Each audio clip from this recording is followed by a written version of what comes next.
Let's see. Ta-da. We're live. We're live. How about that? All right, we had some technical difficulties, but we are live on YouTube. Now I'm gonna try to go live on Facebook. Maybe another challenge. We'll see what happens. 2, 1, take off. Hey, there we Or are. maybe not. Maybe kind of unable to start. Check your settings. Oh, this was great, right? That's a great start. That's a great start. We're on YouTube, but we're obviously not on Facebook. All your YouTubers are like, this is hilarious. Doing pretty well. Why? It said check your settings for some reason.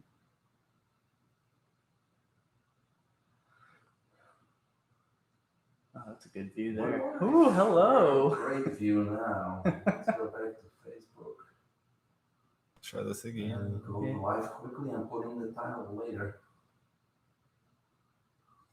Oh my.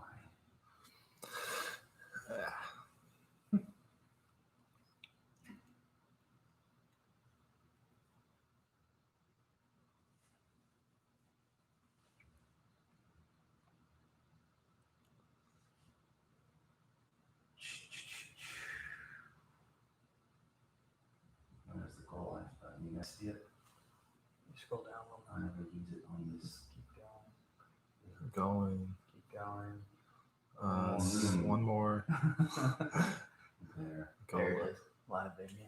I will just go live now. That makes it easy. If it works. Hopefully.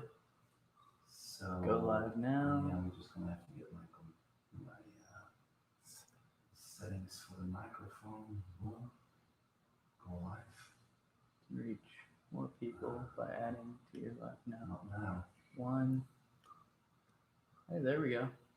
Now we're live. You think so? Are we live? Oh, it's buffering right over there. It's buffering. Maybe. Fingers crossed. We're having fun so far. Hey, there we go. All right. Now we're live on both ends. So we are live on YouTube and Facebook with a small delay, but Here we only are. the best things come after a delay. We are what day today? July 28. 28. 28th. I always forget because it changes every day. Yep, 28. We have a great podcast today.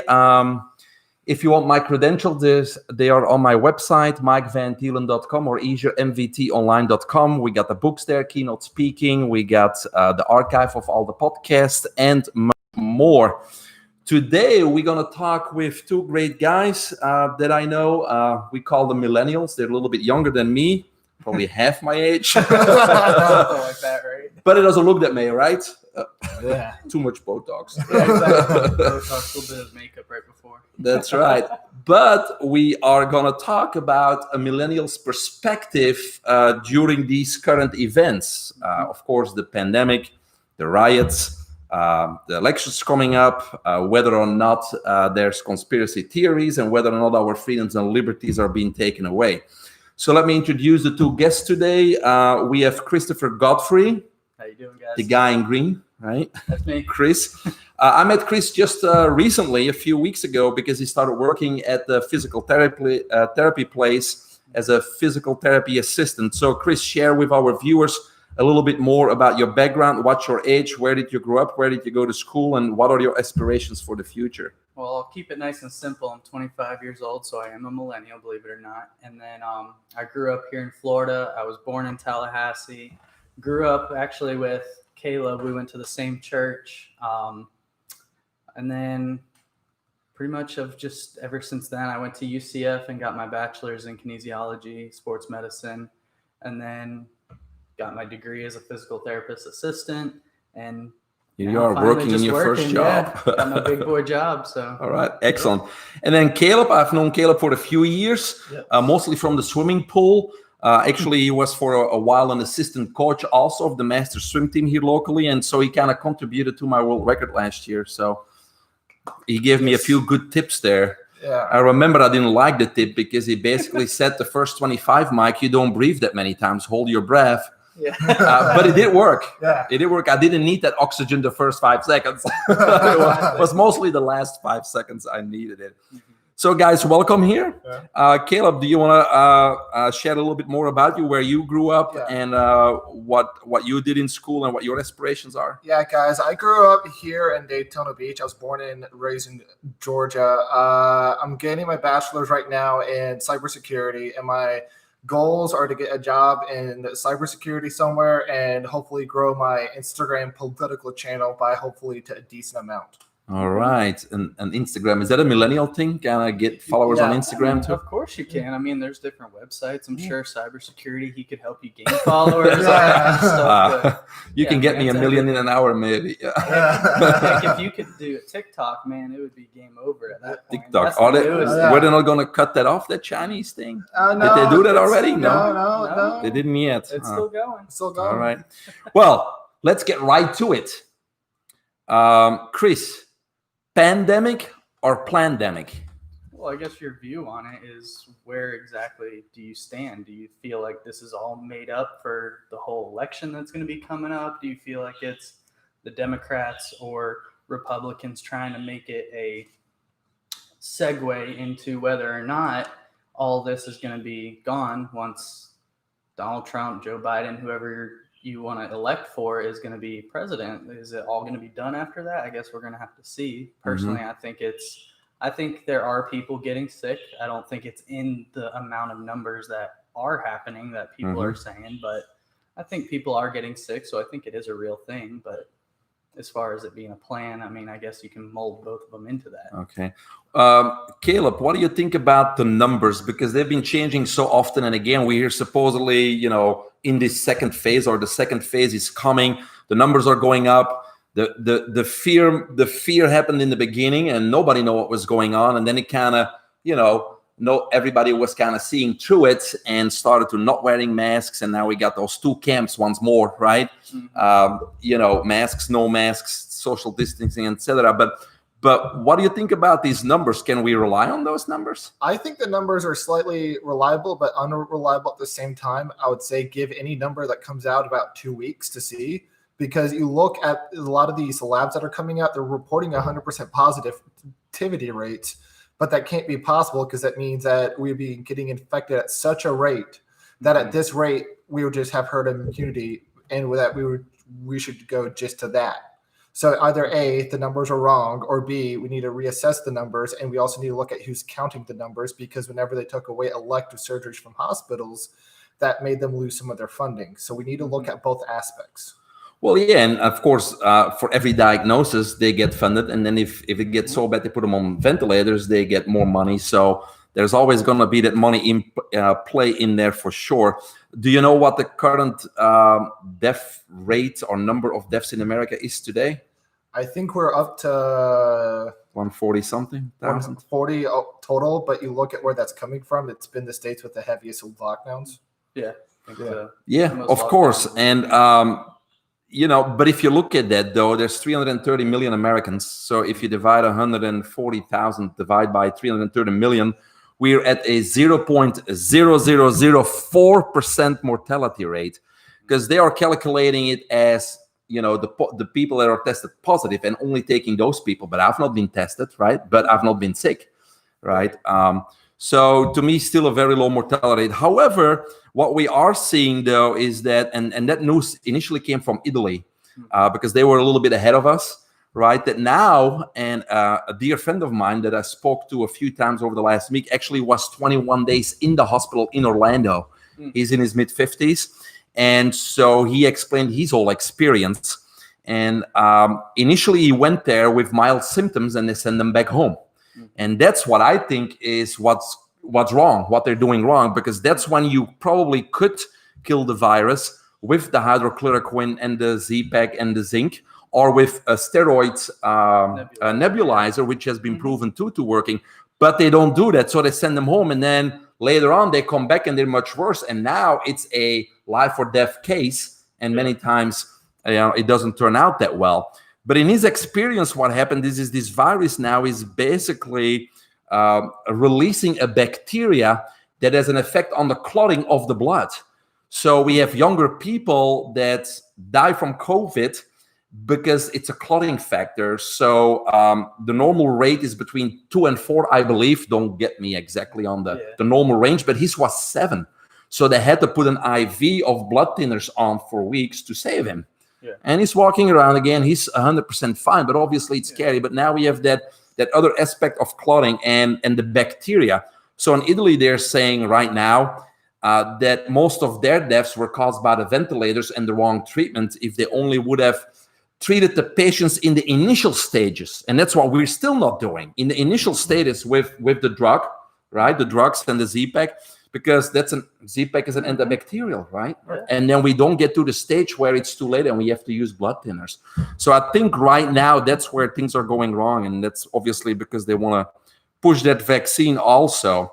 But if you're talking about saving lives, I think we need to address the symptoms much earlier in an outpatient setting or whatever, versus waiting till you're almost dead and then being accepted in the ICU or on the floor of the hospital. Now, is there a correlation, you think, because lately there have been numbers out that the US has the biggest numbers of positives? Yeah. Is it because we're testing more, or has that to do with these elections coming up? What do you guys think? Chris? Well, I think as far as all the numbers, I mean, our president has said that we have been testing a lot more. We've ordered more tests. We've had a lot more ventilators that have been going out. But then another thing is these rapid tests is another category as opposed to the actual swab that you get. The swab tests for the early signs, because that's how you get it. It comes into your respiratory and then it evolves into the rest. So, you know, these rapid tests are given them within a couple days, and then the other one takes like a week, I think. Don't quote me on the number, but a lot of these rapid tests are coming back as positive when they're not positive. They're coming back as false positives. And, you know, you have these people that have tested positive. They've been quarantined for 2 weeks. They go back to get their antibodies, and then they don't have the antibodies. So they didn't have it.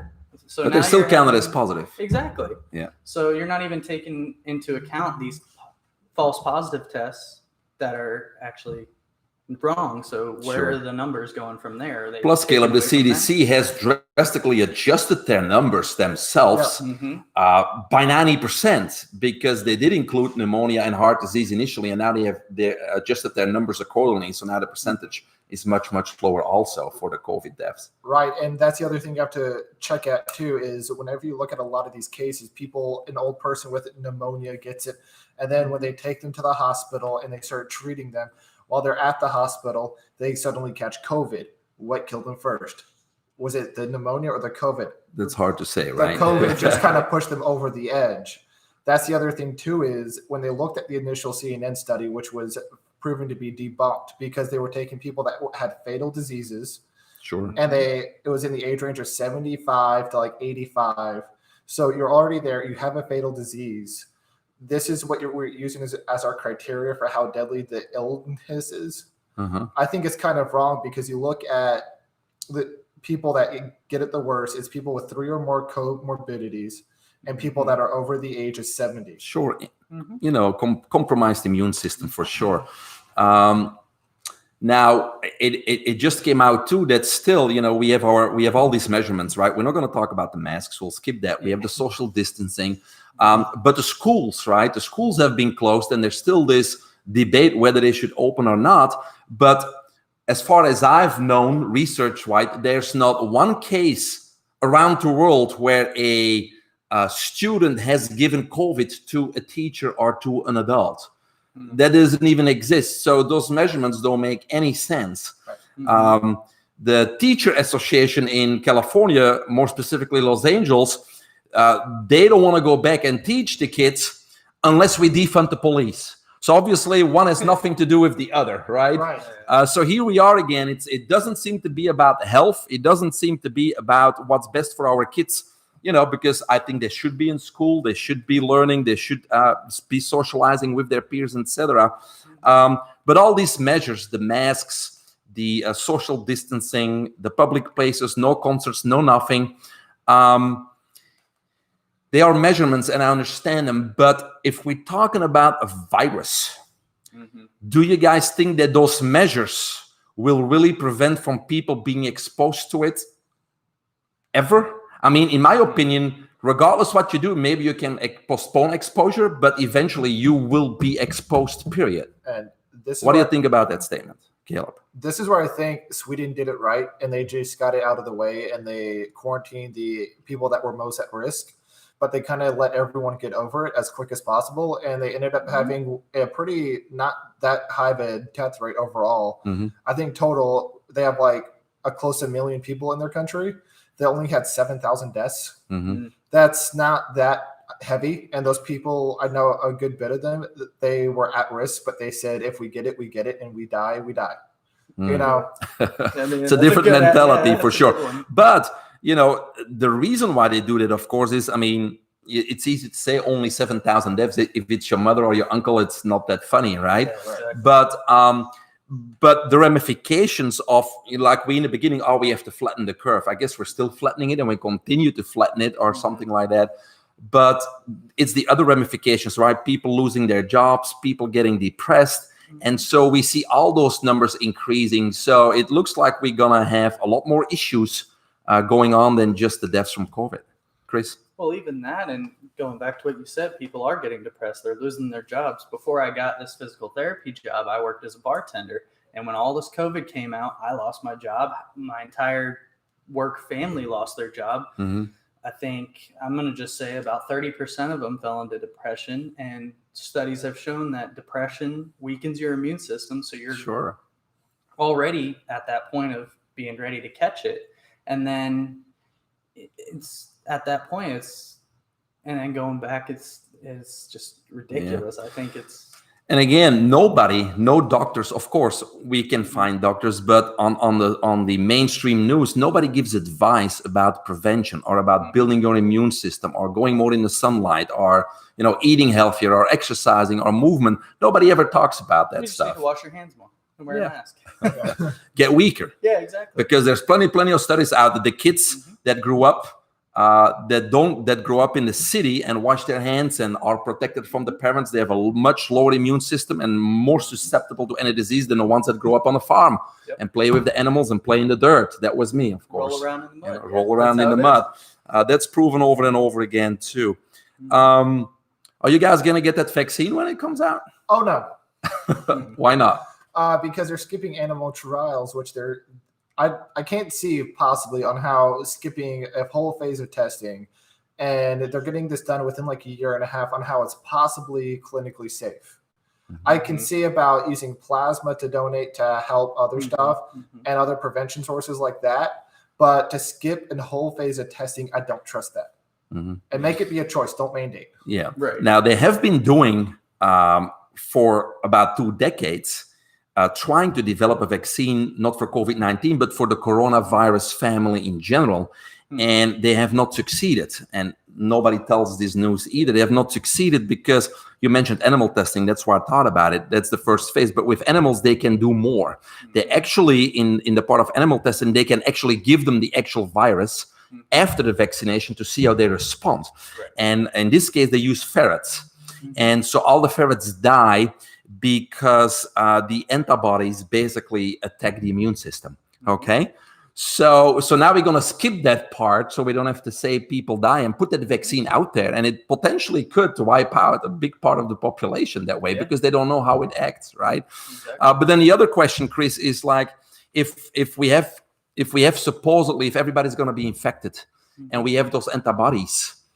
Why is there a vaccine necessary still? I mean, if we have antibodies. Well, I mean, going back to what I said is if you get the virus and then you end up developing those antibodies, develop the plasma, give your blood to that, have them mass produce it, because that's in college. That's what I did just because I needed an extra buck. I used to go and donate plasma. They give it to cancer patients. They give all that. They pull the stem cells out, which you know really well about stem cells. But yeah, I mean, go in and help have the research team focus more on those is what I. And if I would be playing the devil like Bill Gates, I would say yes, but the antibodies only last short term. So you need to be vaccinated 2, 3, or 4 times. And just like the flu shot, there's going to be different strains. So you need to get a vaccine every year. Right. So right now there's $750 billion at play here, if we vaccinate the whole population. Now let's move on a little bit, because we know that adults, and that have families that are losing their job. They're not only losing their jobs, like I said, they're getting depressed. We're really in an era where we don't know what's going to happen. So it's the fear of the future at the same time. But how are millennials like yourself responding or coping with this pandemic? Well, maybe even emotionally, right? Yeah. Not going to school, different things going on. I mean, as far as speaking for the millennials, I can only say that me and Caleb, there's a few of us that are out there because we are a rare breed of millennial, but I think there's a separate, the millennial tree kind of splits. I feel like there's us in the early 90s that have a different view on things, and then there's your late 90s who are the ones out there rioting, the ones out there pushing socialism, doing all of this stuff too, because I've met with millennials that are of that later 90s age, and I've seen the difference. I mean, I've been in college and I've seen the difference of people out on the Memory Mall protesting whatever they want to do, putting up signs or anything like that. But then you have that select majority that's like, why are you doing this? So my assumption, and again, I'm the old guy, now, so my assumption is that most millennials today, first of all, they don't know anything about history. They don't see signs, okay? They don't know about socialism, communism. They want it, but if you ask them what it is, they have no idea what it is. It seems they're lazy and they really don't want to work. It seems attractive, like, hey, if I can get money not working, I'll vote for socialism, right? Right. And so to me, it seems to be the majority of you guys that have that mentality. Am I correct there? Go ahead, Caleb. I would say that's fair. I mean, because when you look at the breakdown, I'm going to break this down by college degrees almost. A lot of the people that are protesting are most likely liberals or leftists. And the typical degrees they shoot for liberal arts degrees, such as psychology and other degrees of that sort. When you look at those degrees, there's not much of a job you can get with those degrees. When you look at other degrees such as STEM, medicine, other degrees of that sort, people like that tend to fall more conservative because they were taught to find something that actually is going to translate into real job skills. And that's where I think the divide is. Okay. So I think that answers your question. Yeah, sure. I don't know. That's why you guys are here, right? So my perception is them, yes. I mean, they're out there. They're in their 20s. And they're fighting for something, but they don't even know what it is that they're fighting for. They have this easy idea. If we win, or if this becomes a socialistic country, then I don't have to work and I'll get everything for free. Right. And of course, it's not that easy, right? But they don't see the ramifications of that, I think. What is the difference, or what is socialism to you, and what's the difference with communism? Because in my opinion, we are here capitalism, right? And socialism and communism, they're obviously opposed to capitalism. Right. But socialism is more like the transitional social state towards communism. All right? So what does socialism and communism mean, or what would the ramifications be in your opinion? I think it's the same thing. Two birds in one stone almost. They're going to use socialism, but they're going to push eventually state communism on everyone. And I see it as a way of lessening the value of the free market. And I think that's what's led to a lot of the great medical advancements that the U.S. has made. I am the first to critique the American healthcare system because I think it's failed in some ways. But I don't think the way to go about it is try to have a state-run healthcare system or a state communism type healthcare system, because that's failed in every country. That's right. Yeah. Christopher, you want to add to that? Going back into it, and I even looked up on our handy-dandy smart computers, even the difference between communism and socialism. One of the main points is that communism, you don't have any private ownership. It's all done through government. Government is based on what the people say. So it would basically be in our president calling in and going, hey, Mike, what do I do? And that kind of thing. Socialism, not all private property or private entities are eliminated. So you still have those certain things. And then socialism, that you believe that workers that you don't want to believe that they overthrow the capitalists suddenly and violently. So you do it in a stage. It's a transition stage, like I said. Yes. So I mean, I agree with so, you. And that's the red flag for sure. Mm-hmm. And again, I mentioned history. I mean, Venezuela just happened. Mm-hmm. You know, what about Cuba? Have you ever seen Americans building a little floaty and trying to get to Cuba because they're socialism? Right. You know, I mean, who's fleeing from America to Venezuela because they want to be there? Right. Right. Mm-hmm. They don't see the ramifications of this. And of course, we can look in history to Red China, and we can look. You talked about Stalin before we started, right? Yeah, exactly. You know, communism over there. So, you know, I don't think these millenniums do not have the education, especially the history and the warning signs for, look, you know, it's very clear where we're trying to push this agenda, and that's not America. All right. Mm-hmm. You want to add something to that? I think that pretty much well sums it up. I mean, you look at the history and you try to bring it up to people, and they say, oh, well, it's never been implemented properly. Well, and then they try to... What do you define as proper at that point? Then they try to point to the Norwegian countries like Belgium, Sweden, and all this other stuff. And I say, first off, the U.S. pays for a lot of the military over there. Mm-hmm. And then second off, they have a basic thing where they rack a lot, and they have a collective resource where they use a lot of the resources and they sell it off. So when you take out those two things, sure. So then how about we go get rid of minimum wage if you want to be like in Norway and all those other countries, which takes out a lot of the fight for 15. Yeah. And then you also have the idea of fracking, which makes a liberal or leftist freak out. Mm-hmm. Now, for someone who doesn't understand that, do you mind explaining that? Because I've actually never heard of that one.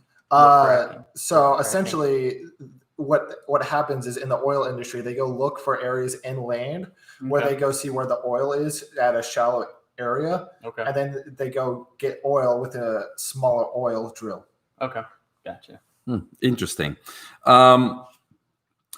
What I feel too is this, obviously, this big agenda of division, and it worked very well because we've never been divided this much, not just Republican, Democrat, because it's probably, you know, one of the few countries where we only have two parties. In Belgium, we have more than a dozen parties. Yeah. So there's still partisanship, but it's not black or white. Mm-hmm. And this is really has driven this division, black and white. And then obviously with the riots, we have the race card on top of that. So we got division in many areas of our life right now. And so what's really obvious now is that no matter how intelligent people are, they are so blinded by their partisanship or by their beliefs that they cannot, as a rational human being, listen to somebody else's perspective and have a regular conversation. It's almost impossible today. It's almost like you take offense to it. Like, I've seen you, and I've seen that before. Like, you have someone who's full liberal, and I have friends that are full Republican, and you see them go at each other, and I'm here going, okay, you make some good points. You make some good points. Why not compromise in the middle at that? Yeah. We may not always be right, and then you may not always be right. Why can't you just compromise on that? But no, your way is the right way. Your way is the right way. That's why I believe, and that's a message to young people and millennials too, is, I'm proud to be an independent because there's so many talking points, right? We can go from border security to, to economics, to, to the military, to abortion. And so how can it be that you agree with a total agenda of one party? Yeah. I mean, I don't see how that happens. So you got to independently discuss every topic and form an opinion on a topic, but being a partisan really puts you in a category, in a bubble where you lose your rationale and your common sense, and you automatically are going to look for the things that fit that agenda. It's kind of a self-fulfilled prophecy. Yeah. And that's why, there's many things there's several things I don't agree with the Republican agenda, and vice versa with the Democrat agenda. But I think right now in 2020, it's not even about that. To me, it's about good versus evil. Yeah, that's really what's going on. So when I say that, you probably heard about the deep state. Is that something that you believe is true, Chris, or is that something that because a lot of people call me a conspiracy theorist, even if I say deep state. Yeah. I mean, even, I'll be honest, when you brought it up last week, I had no clue what the deep state is. I don't watch politics. I don't watch news. I just get the headlines and I go off of that because I don't like politics. That's how I've always been. So reading into the deep state, I feel there are some places where it does take place, but then honestly, it's up to your own mindset whether or not that actually is happening, is whether the deep state is helping fund, you know, all this pandemic stuff or the going on, Antifa or stuff, the etc. Antifa or anything, or whether it's all organized and it's all working into that agenda and whatnot. What do you think, Caleb, especially with the Antifa, the funding, the deep state?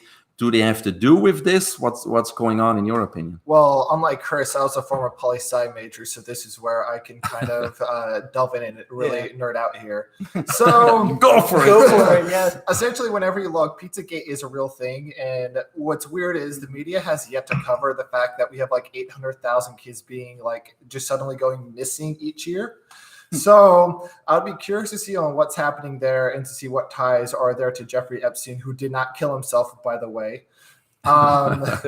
So I think there definitely is an aspect to the deep state. To what angle you want to go at this from is up to you to decide. But there's definitely some angles where there's too much at play.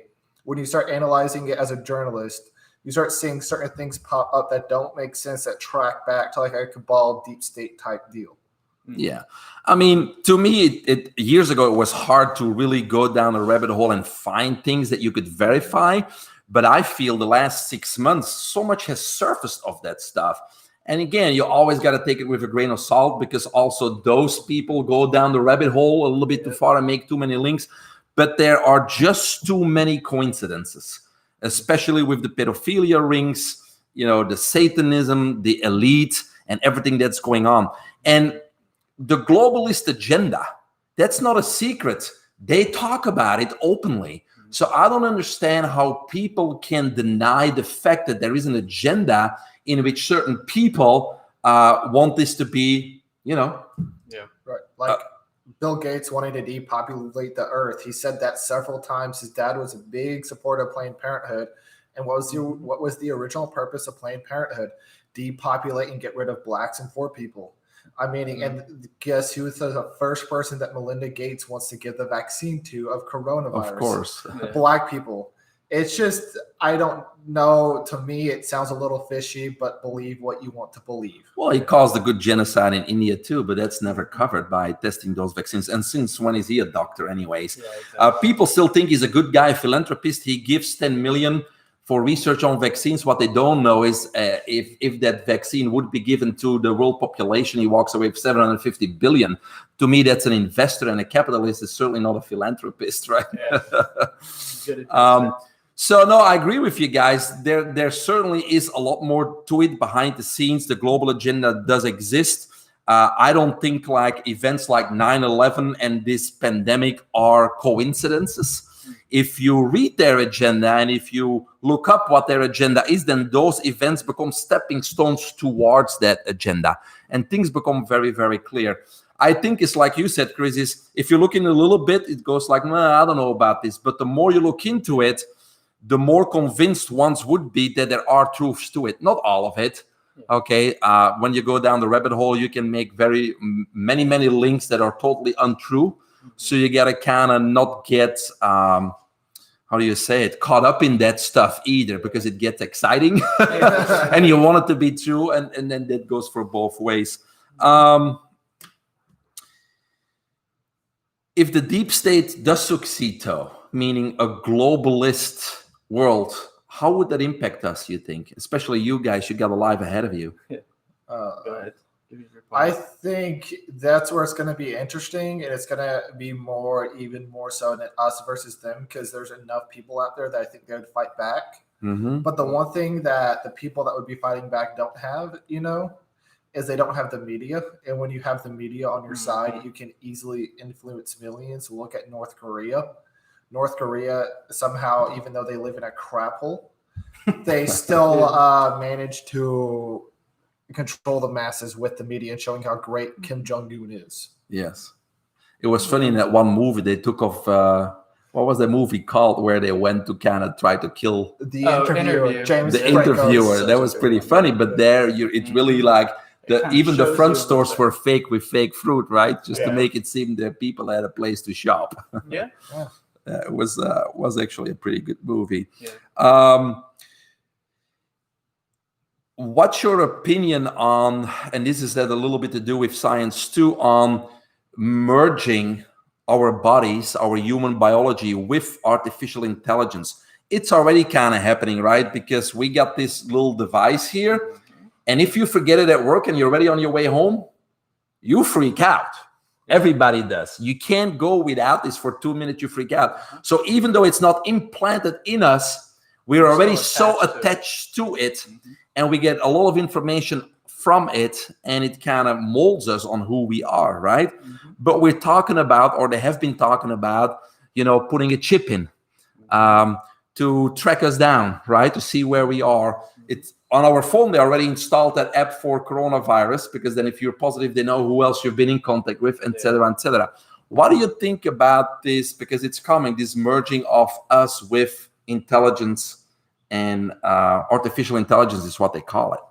Well, I'm going to speak more on the therapy aspect of it, because I've seen, buddies of mine who are engineers making prosthetics that connect to the nerves, that you can send that signal down and control a artificial hand, or, move an artificial arm or a leg, or however you may have it. Or these people who have had these brain injuries to where now they're implanting like computers to stimulate a certain part of your brain to be able, I guess, to wake it up at a sense and cause that. So, I mean, seeing it in a therapy standpoint, many that's how positive effects from positive merging effects. science with things. So yes, there's many positive effects. Children that are deaf, cochlear implants, Parkinson's patients get computer chips too to help.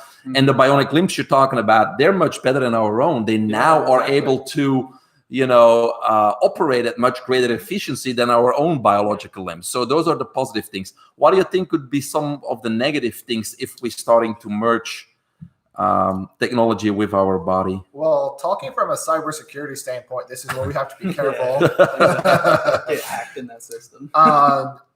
Because I'm writing my thesis right now on artificial intelligence, so this is a little bit up my alleyway. There's being some theories being proposed that if one person were to be an advanced hacker, you could almost hack people and control their very being if they were hooked up to a network, which is not that hard to do with hacking it into a printer and then accessing corporate information. That's not impossible to do. So would it be that hard if you could access the main server that everyone's on to start controlling people to your will, like puppets? Now, it's projected by 2027-29, which is not too far away, that if you are merged with technology, that technology now will have its own consciousness. That's scary. And that's right there. Yeah. That is possible to an extent, but it's also not possible, because programming, you can almost control it to an extent. Yes, but what they're saying with that is it becomes its own conscious. In other words, it's going to be much smarter. You program it, and it's going to take over. It's going to be much smarter than you will be, and then you can't control it anymore because it's smarter than you, because it is connected to all the information. It becomes its own entity. Fair point. Yeah, it's called singularity. Yeah. Okay. Yeah. So it's taking its own. I guess it's taking information from everybody that's already said. So you're creating a being that's going to be taking views from everybody. So isn't that what a baby does when they're born? They're taking all these views from everybody, and now it's developing its own consciousness. Well, and then you have the other idea, of course, that we are all energetically connected anyways. We just utilize less than 10% of our brain. But if we would be able to access, because we're really being controlled, being very mental, rational people, but we're not expanding our brain and making those connections. If you think about movies, Avatar and stuff like that, it's all about those connections, right? So that's where it is going, and it has a lot of possible positive effects, but also very scary, being controlled. And again, here we are again, like globalism control. So would you get a computer chip in and like to be tracked and pay with a computer chip and have your social security on there and having the G5 towers know where you are? Not even. No. No. All right. Now, what do you think they're going to mandate things like this? If we still don't lose our constitutional freedoms, Yeah. that they're not going to do it. But if we lose it, So you guys think this election is kind of key when it comes to maintaining our American liberties and freedoms? I'll let you take this one. I would say yes. I mean, as a politician, technically your job is supposed to uphold the Constitution. So if you're going to take away those constitutional freedoms, then why are you even getting into power except to further your own agenda? Yeah. So, our founding fathers made a constitution, made these Bill of Rights, made, everything to lay the groundwork for what we're going to be building on. And they were written to protect us from the government. Exactly. So, there's clauses in there that tell us as people, if your government is doing this, then you have the right to go against that. Mm-hmm. So, I mean, take it with a grain of salt, like you said. And just a lot of people here don't believe that that's where we are. And they just have to look at other countries. It happens all the time. And people in those countries are actually warning us like, hey, don't you guys see what's happening, right? And still most people are not awake. What do you guys think about the word racism? And does racism exist here in the U.S.? Caleb. I'll take this one. Take it away. I define racism as thinking your own race is more superior to another person's race. And do I think there is still some aspects of racism alive in America? Sure. You would be an idiot not to think that. Do I think there's people in positions in systems of power that are racist? Sure. Could you define that as systemic racism? Maybe. But is there a system that is systemically there to come against people of color that puts them down? Point me to one institution. I've yet to find a law that is on the books that says blacks can't do this, but whites can only do it. Okay. Point me to the law. So I don't think there's racism to that extent. So are there white privileges then? No? White privilege as the only white privilege I can see is not looking suspicious, but at the same time, I mean, you can take anecdotal cases and take it at a grain of salt, but it's just tomato almost.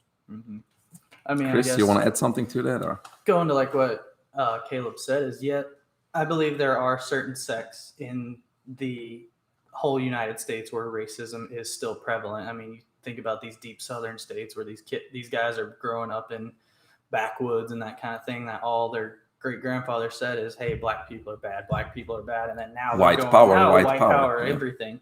But I think the vast majority of people have already it's what it is. I mean, there's no racism. I don't feel like there's a outstanding amount of people that are saying, black people shouldn't do this, white people are more than this. I mean, and then we're only doing black and white. Why not the Asians? Why not the Spaniards? Sure. Not the Latinos, all these other ethnicities that are there. Why is it just these two? Only because that's what our history was black and white. Yeah, That's and you always got to put it in context, right? We have George Floyd. Yes, it was a white cop and a black man, right? But then if you just look at simple statistics, there's a lot more black on black killings than white cops killing black men. And it's like, okay, if you put that in that simple context, then it has nothing to do with racism. In that particular instance, it could have been with racism. I don't know, right? But then the other three cops he had there, one was Asian, one was Latino, and then the other was black as well. So, and then those 4 cops were all indicted, all found guilty, and are serving their time at this point. So Does Antifa have anything to do with George Floyd and the incident? And what does Antifa have to do with it? That's the odd part, is that when Antifa came up, and originally the protests were only to get justice for George Floyd. Black Lives Matter. Which, okay, I can support because of what Derek Chauvin did. And I think I haven't met anyone that thinks what Derek Chauvin did was a good thing. Right. Everyone I know can universally agree pretty much what he did was wrong. And then as soon as he gets indicted, and he gets charged. He's getting second-degree murder, which, from a legal standpoint, you can make a case for. They made the case, and he got indicted, and the other 3 got indicted as well. I think it was on lesser charges. Mm-hmm. However, just accessory at that point. Still, after the matter of the fact, they're still protesting, and they want to defund the police. They defunded the police, but then they rerouted the money from the police department, and the city council took part of it for their own private security teams. Which are Funny, then right? being put right back into it at that point. Well, and look at New York City right now. How many murders do we have? And I read it the other day over the weekend. So many people killed, and none of them were killed by police. So again, the police is gone, and the murder rate goes up. Of course, we need law and order in this country, right? Well, and then if you see half of these marches, you see police are escorting these protesters down the street unviolently, is what they're being shown. But you're still having the police that are following you, so you're protesting to defund them, but they're the ones there to protect you from everyone outside that's saying that what you're saying is bad, but they're there to protect you because they're bad. Yeah. And the riots are still going on. So the purpose of the riots is still because Black Lives Matter and there's white privileges? Is that still their agenda? Here's the thing that's funny to me too. If they really cared about Black Lives Matter, and this is the statement I'll still say to this day, I think as an organization, Black Lives Matter is going to do more harm than good. Because you look at the amount of businesses destroyed, more Black businesses have been destroyed, and more Black real estate has been destroyed by Black Lives Matter. And they also want to see the disintegration of the Black nuclear family and the Western nuclear family, which means 2 parents in the household. And that's my thing, is they want to destroy that. And while I think the sentiment of the idea is good and the idea of Black Lives Matter is a good thing to say, the organization I can't get behind.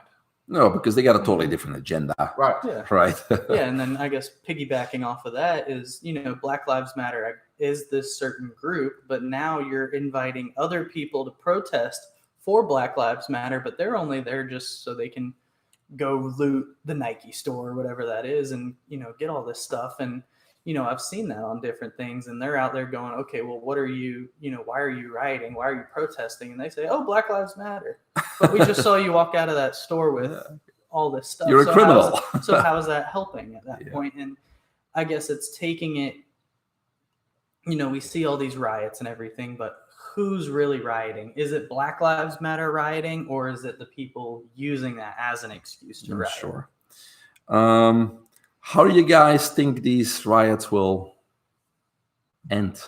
What's happening? Because they're still going on. How is this gonna end up? Is it gonna be a major fight? Is it just gonna kind of die out? What do you predict, Caleb? I think it's going to be here till after November. They're going to call them peaceful protests, but like in Austin, where the guy was charging the car with an AK-47. Yeah. I'm sorry, but that's not a peaceful protest, people. No. And that's where people need to get things straight. But Karma got that guy, right? Yeah. I have a buddy who's a cop in Portland, and they've been taking lasers, high-powered ones, and shining them into the lights of officers and damaging their corneas. And they're calling it that peaceful. But the thing is, the cops are sitting behind bulletproof windows, but the laser still is able to shine through. I don't know how that happens. And they're calling that peaceful, but I'm like, going, how is damaging someone's cornea first a peaceful protest? And this is where I'm having issues getting behind these protests and stuff, is because whilst a good bit of the smaller ones are good, as soon as you look at the major cities, as soon as night hits, it turns into the purge. Yeah, exactly. Pretty much. Yeah. I mean, that's like any of these riots. If you've seen these ones where like Philadelphia fans have won their biggest game and they go out into Philadelphia and they just trash the streets from rioting. What are they rioting for? Oh, cool, our team won. Sure. Great.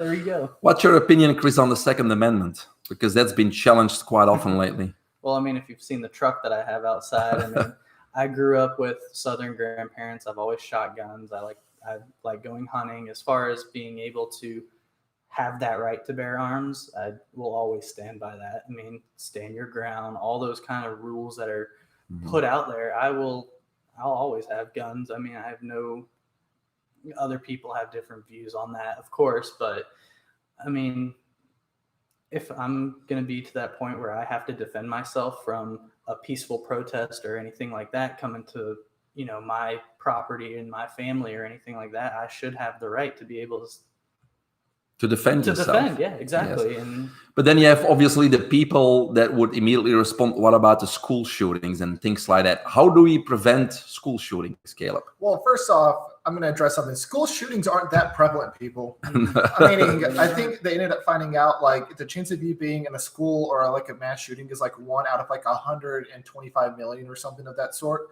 This thing where people said school shootings happen, they counted a gun going off in the vicinity of the area accidentally. That's not a school shooting. Second off, too, you look at a lot of these areas, it's gun-free cities where people get the gun and then they travel to it. They travel out of the way to these gun-free zones. You can't do that. So the other thing, too, is a well-armed populace is a good populace. Because if you look at an area like Kennesaw, Georgia, that's a diverse population, so you can't say it's all white people. And the second thing is they have gun training for people in that city. Their crime rate is low. And my other thing is this, too. If you look at, there was a Jewish school, and this is where I'm going to address your question. The crime rate in Texas is much, much lower than in Chicago, right? Right, exactly. There was a Jewish school that was shot up in California. So after that, all the Jewish schools got together and they decided to upgrade the cost to attend their schools by about $1,000. But whenever the students go in, armed security comes up and they're armed with AR-15s and bulletproof vests. And then whenever the kids come back out, they leave and go back in. So my thing is, why can't we have armed security at the schools that the kids don't see? It wouldn't be that hard to put a few vets outside and have them stationed ready to defend our schools. True, but then they go shoot somewhere else, right? Movie theater, any other crowd. So you cannot protect every aspect of life. Right. And again, it's not the guns that kill; it's the person. So then people would argue, well, but they can easily get their hands on it, and they have a point somewhere. But drugs are illegal too, and a druggie always can get their hands on drugs. But don't you think there's more to it? From my perspective, for example, and there's many aspects to why somebody would do this, right? Because we have a lot of, and it's kids, it's millennials that do this. They're isolated, they're in front of their computer, they're playing Xbox, and they don't get out to do anything else, and they're on antidepressants. And so when you look at all those shootings, the vast majority of those kids were on antidepressants. And just the same person just has to look at these adverse reaction lists of those antidepressants to see what they could lead to. So to me, there's much clearer links between their actions and their medicines and who they are, not having anything to do with their access to any guns. Well, my thing is this too. Have you ever heard of an NRA member shooting up a school? And my thing is this, no, it's usually, like you said, it's somebody on SSRIs that manages to score the gun out of their mom's cabinet, and then they go shoot up a cabinet. And the argument then would be, well, if the mom didn't have a gun in her cabinet. Right. So you're going to basically blame the school shooting on the mom then. At that point, it's the mom's fault. But I'm this with kid you. got it. Yeah. So, is she like an accessory to all these murders then? Yeah. So. No, I'm from Belgium. And in Belgium, really, there are no guns like in most of Europe. Not all countries. They're a little bit different. But it's people that hunt have guns and police officers have guns and nobody else have guns. So I'm coming from a environment where nobody has one. Okay. But I've been here over 20 years now, 23, 24 years. And, I got more and more used to people having guns, going shooting, seeing people having friends with guns. Yeah. Now he comes work with me and he shows me his AR-15 and things like that, right? So, but with all the events going on, it becomes scary. And when you do have kids and a family, especially as a man, but also single women, they need to be able to protect themselves. So at this point, even as a Belgian, sorry guys, I do believe you need to get properly trained and you need to get a weapon to be able to defend yourself. Is it gonna be them or me and my family? That's what it comes down to, and hopefully you will never have to use it. I mean, I don't want to shoot anybody, right? But I think you feel more secure. And if you get the proper training and you know how to use it, you're going to feel a lot more secure. And again, we can go back to our founding fathers, right? with everything that's happening now, I don't know how it's going to end up, and hopefully everything will be fine without any type of revolution. But I think the people need to have their weapons in order to fight the government in case things go wrong. And this is nothing to do with Republican, Democrat. If the government is infringing on the freedoms and the liberty of the people, then we got to stand up against the government, no matter who's in charge at that point. People's right at that point. Yeah. And again, there's history, right? Exactly. There's documents sitting in Washington, D.C. that say it clear right there. So the Jews didn't have any weapons either in World War II. They just walked to the chambers, right? With all this going on, let's go back to school, right? Caleb, what is the value these days of a 4-year degree? Now, looking at jobs, when I was first going in, I had these bright, starry eyes about what a 4-year degree does. And now that I'm starting to look at my first jobs is working in cybersecurity and stuff, an entry-level job, the 4-year degree doesn't get you that far. It gets you the idea of I showed commitment to something, but you also need certificates. And then if you get hired, you have to go get additional training. You have to go do all this stuff. I'm working with high school kids now on the side, doing tutoring and other coaching and stuff. And I tell them, I say, if you're not sure what you want to do yet, either A, go to a junior college, or B, go get a trade skill of some kind. So go look at, there's computer schools that you can be taught how to code, and it's $4,000 or $5,000, but they have a job placement right out of trade school. Yep. And I tell until them, you figure it out. Yeah, right. Exactly. And I say, don't waste your money on an English degree, which is going to be $200,000 in debt as soon as you come out. Yeah. For the language you already speak, right? Right. Or how to use it at that point. It's yes. Crazy part. So. No, that's great advice. I always also believe from the school system. And again, I got my youngest daughter's now going to be a freshman at USF. She wants to be a veterinarian, so she's going in the biology program. The oldest one is in criminology at UF. She's going to start her 3rd year. And again, it's like, yes, it's a lot of money, right? Luckily, they have their bright futures and their Florida college fund and stuff like that. So it's not taking too much out of my pocket because they had great what? They had great parenting. No, not parenting. They did good at school. Let's put it that way. But I had discussions with them. It's like, you want to be a doctor. It would be taking 10 years and you would be in amazing debt. And in 10 years from now, is a doctor going to be able to open a private practice? Or are they all under do they have to work for a hospital? Because the hospital is buying out all the private practices as we speak. And then insurance companies are going to, control everything. Where is this going to be in 10 years? And does a doctor really help people these days? So there's a lot to think about because all those 10 years, how much money you could have made doing something else. Exactly. Right. And then again, the other thing is what they teach in school is usually really, really outdated and has nothing to do with what you're going to end up doing too. Right. And we also know that a lot of the teachers in these colleges have very liberal viewpoints on things like that. I mean, my kids, even in high school, they're saying that GMOs are good and help hunger in the world, which is totally not true. They're talking about global warming and stuff like that. So it's this government agenda is pushed on our children in the public schools, and say that they come out with this, understanding or belief system that the government wants to push on us. So the parents have such a critical role today to make sure, or to at least be aware of what their children are learning, and maybe give at least the other perspective, of vaccines and GMO and the government, et cetera, et cetera. That's how my parents were. I did the same thing. Like I've said, I spent my 4 years at UCF. I got my bachelor's in kinesiology, but coming out, there was nothing. Unless I wanted to be a researcher sitting at a desk all day, which I didn't want to do. I changed my major 4 times. If I could go back, I would get my 2-year degree. I would have figured out what I want to do and what it takes to get there. I would have gotten by probably the physical therapist assistant at that point, and then probably would have been in school for physical therapy at this point.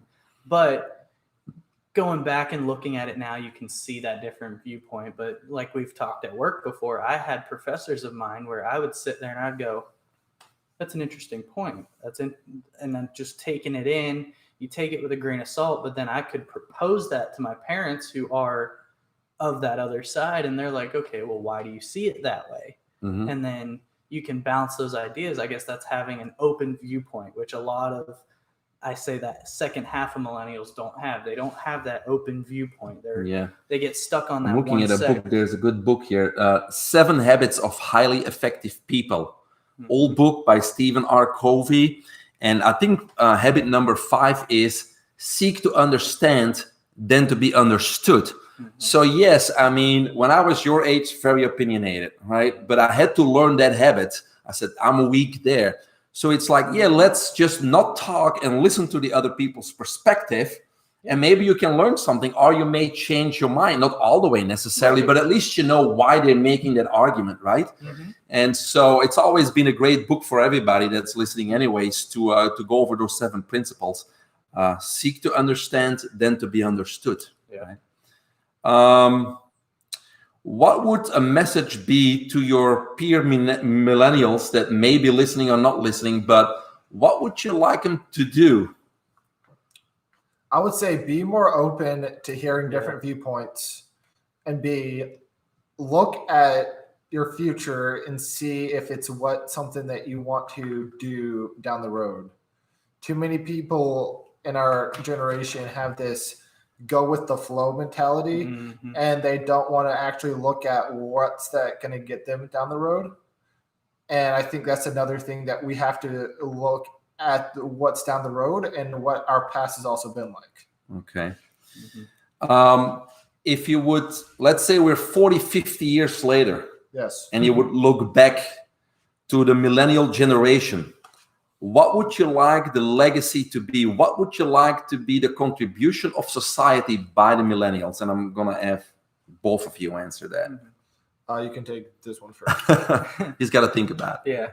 So as far, I want to be that older person looking back, and I don't want to be like, oh, all the young kids, we were stupid, that kind of thing. We all do that. We still, I have my grandparents that have told me, oh yeah, I did stupid stuff when I was back then or back in the day, but sure, I want our legacy to be, they were the game changers, which at this point, game's very, very far from over. And I get piggybacking off what he said, I would like us as millennials to be more open-minded. Don't get set on one thing specifically. Be able to take what you said and then, okay, I'm going to mold on that for a little bit. Oh, take what he said and just form your own person at that point. And then, as a legacy, I want us to be game changers. So I think to add to what he said, a new movement I just got a part of being called a solutionary. It doesn't mean you're Republican or doesn't mean you're a Democrat, but it means you try to find the best solution possible, which means you're going to piss off both sides. But at this point, and by age, I don't care. And it's hearing out both sides, because there's aspects of the Republicans I like and there's aspects of the Democrats I like. But that doesn't mean either I pledge my allegiance to the other side. I'm a freedom guy over anything. So that's what I'm going to try. If anything, I want us to look at being a freedom generation, the generation that sought freedom and order over everything else. So keeping our current freedoms and liberties is a priority to both of you. Yes. All right. Very good. Any last words you want to share with our viewers? Let's get the views up. We want to set the record, but yeah, I'd say keep on believing at this point. Don't give in to what the media is telling you. I'm a firm believer on statistics. If you see the media is saying, yeah, we have this many deaths, we have this many statistics and everything, do your own research. Don't just get stuck on what the Washington Post said or say what News Journal said. Dive deep into learn research habits so you can actually see where they're pulling all their information from. And if you can formulate it from there, then there you go. And many times you will get totally different numbers, totally different opinions. And so what's true now? And that's very hard to figure out. But at least know that there's another opinion, that there's other statistics, and at least question things. Probably none of us know the truth, right? No, but at least definitely keep questioning. It's the same in science. Science has been so corrupted the last few decades. Science was something that we all could trust. There's gravity, right? Throw a ball up and it falls down. But now the whoever funds the science, government-funded science, it is so politicized and it always has an agenda. And so we got to look a little bit further each time. We can't just trust it anymore. Oh, this article. Who is it written by? Who is it funded by? Who's the beneficiary? Who's on the board? Becomes very important to look at. And everybody, I mean, at least me, I love science.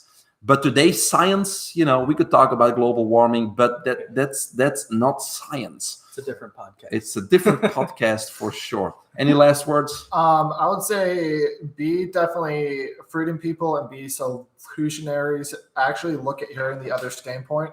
And then you guys, in 3 or 4 weeks, you guys can pre-order my book, Fascism, The True History of What They Don't Tell You. Okay. We got a book coming out. Say that again, Fascism? Fascism, The True History of What They Don't Tell You About Hitler's Rise to Power. Very interesting. And where would be able to pre-order, or what website, or where would we go to get it? I'll have the pre-order on my Facebook, Caleb Harwood. I'll be tagged on Mike's post in up to 3 to 4 weeks. So it's going to put it on my Facebook, which is smart. How about that? Yes. So pre-order, it'll be significantly cheaper if you pre-order. All right. All right. So, well, that's I didn't know that. Congratulations. Yeah, Thank you. congrats. So awesome. So much information on that, on the world wars. It's crazy how much is out there. So you got a different view on something that people don't know yet. I started digging, and it was supposed to be done 2 weeks ago. But when I started digging. going down the rabbit hole, Yeah. there was some interesting stuff about Hitler having deep ties with the KKK back in the day. Uh-huh. So, yeah, it'll be an interesting book for sure. Did he end up being killed, or did they grow his old days in Argentina? I'll put that in the book. Okay, you got to I read like the it. book There you for go. Caleb's I like it. opinion. All right, guys, thank you so much for your time. Thank We you. probably have you on maybe after the election, see what happens. Yeah. Something All like that. We'll have to do All right. another one. All right, sounds good. Take it easy. Take it Always choose health freedom, even though this has nothing to do with health. easy. Hold on for a little bit.